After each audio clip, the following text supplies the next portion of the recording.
చట్టాల ఉల్లంఘన జగన్ కి కొట్టిన పిండి, వెన్నతో పెట్టిన విద్య, వారసత్వంగా వచ్చిన ఆస్తి పాస్తుల్లో ఇదొకటా అంటే అవుననే చెప్పాలంటారు చాలా మంది. ఆయన పుష్కర కాలంగా అంటే 12 ఏళ్ల నాటి నుంచి బెయిల్పై బయట తిరుగుతున్న సంగతి అటుంచితే కనీసం కోర్టుకు వ్యక్తిగత హాజరు కావడమే లేదు. అదేమని అడిగితే తాను వస్తే శాంతి భద్రతల సమస్య భారీ ఎత్తున ఏర్పడుతుందని, అందుకే తాను అలా హాజరు కావడం లేదని నెట్టుకొస్తున్నారు జగన్. ఇప్పటి వరకు ఆయనలా చేసిన వాయిదాల మీద వాయిదాలు లెక్కిస్తే అవే కొన్ని వేల సార్లు వరకు ఉంటాయి. ఇక ఆయా వాయిదాలకు గాను ఆయన పెట్టిన లాయర్ ఖర్చులే కోట్లాది రూపాయలు ఉంటాయని అంచనా వేస్తారు న్యాయ నిపుణులు. ఇటీవల జగన్ లండన్ వెళ్తూ ఒక ఫాల్తూ నెంబర్ కోర్టుకు సబ్మిట్ చేశారన్న అభియోగం ఒకటి కొత్తగా వెలుగులోకి వచ్చింది.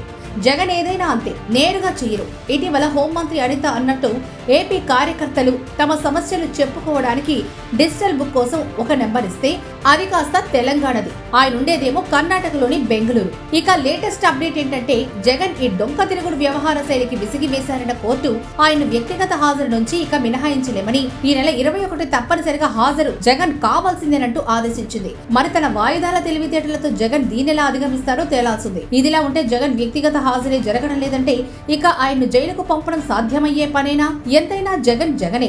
ఇలాంటి విషయాల్లో ఆయనకు ఇంటర్నేషనల్ మాఫియా డాన్లకు లేనంత తెలివితేటలున్నాయని మాట్లాడుకుంటున్నారు ఆంధ్ర పబ్లిక్.